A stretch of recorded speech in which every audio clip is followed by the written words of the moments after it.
Hoy vamos a hablar de uno de los eventos más importantes y traumáticos de la historia colombiana en el siglo XX, que fue el Bogotazo. El 9 de abril de 1948, en la ciudad de Bogotá, fue asesinado Jorge Eliezer Gaitán, el líder político más popular de Colombia. Lo que vino después cambió el país para siempre. Bueno, primero vamos a analizar cómo se ha contado ese hecho, porque dependiendo de quién narra la historia cambia radicalmente.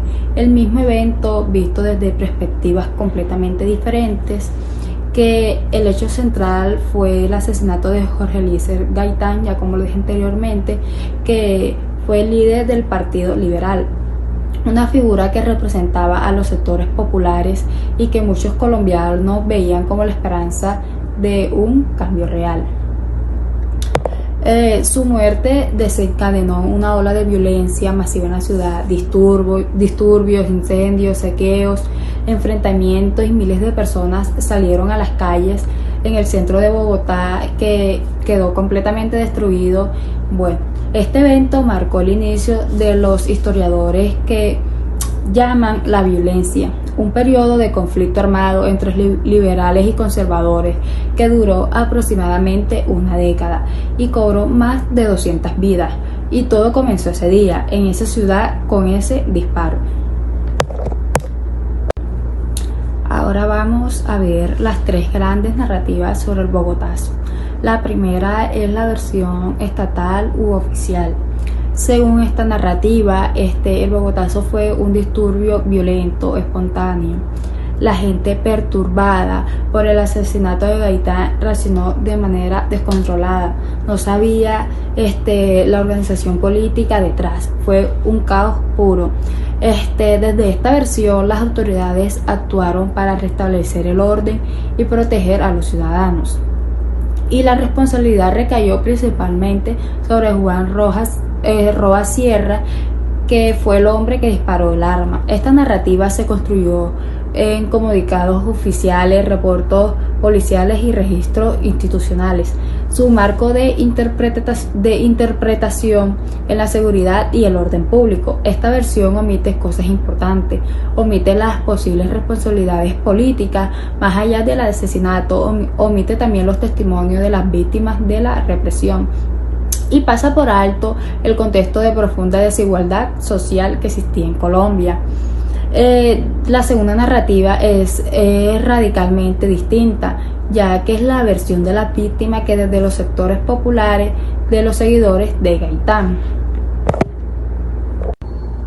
Para ellos, el asesinato no fue un acto aislado de un hombre perturbado, fue un crimen político. Gaitán incomodaba a las élites del poder y eso lo convirtió en un blanco.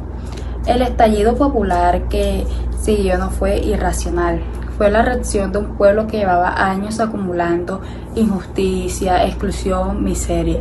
La muerte de Gaitán fue la chispa, pero el fuego ya estaba preparado. Desde esta perspectiva también se denuncia la represión que sufrieron los manifestantes.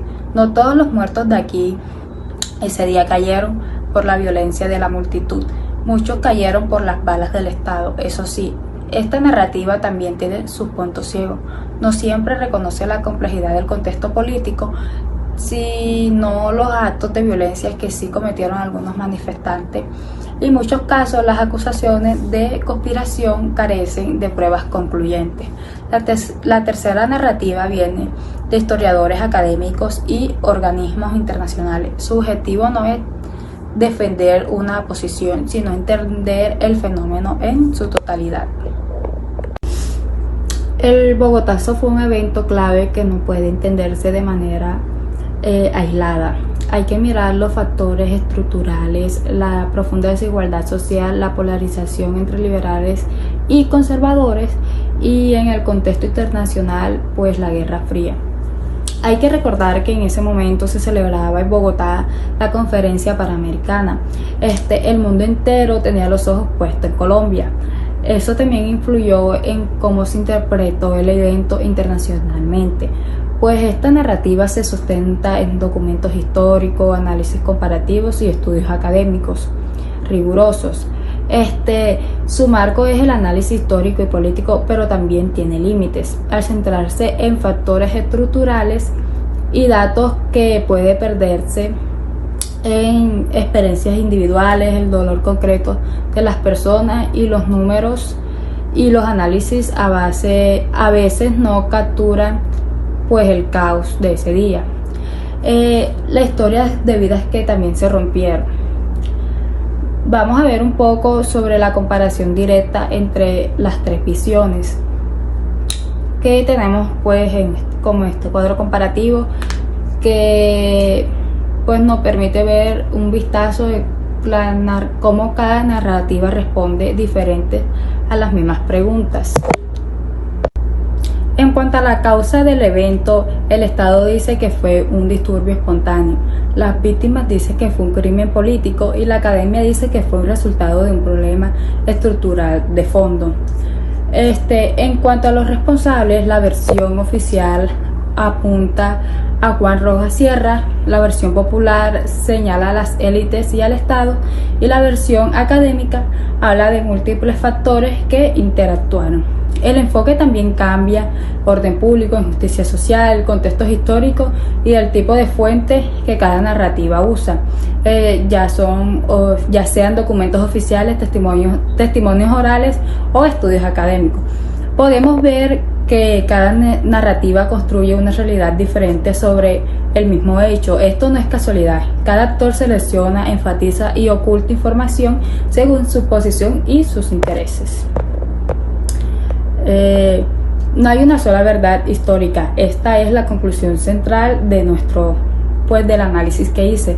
El Bogotazo nos enseña que el mismo hecho puede ser interpretado de forma radicalmente distinta según quien lo narra, desde dónde lo hace y con qué propósito. Esto no significa que todas las versiones sean igualmente válidas ni que la verdad no exista. Significa que debemos ser lectores críticos.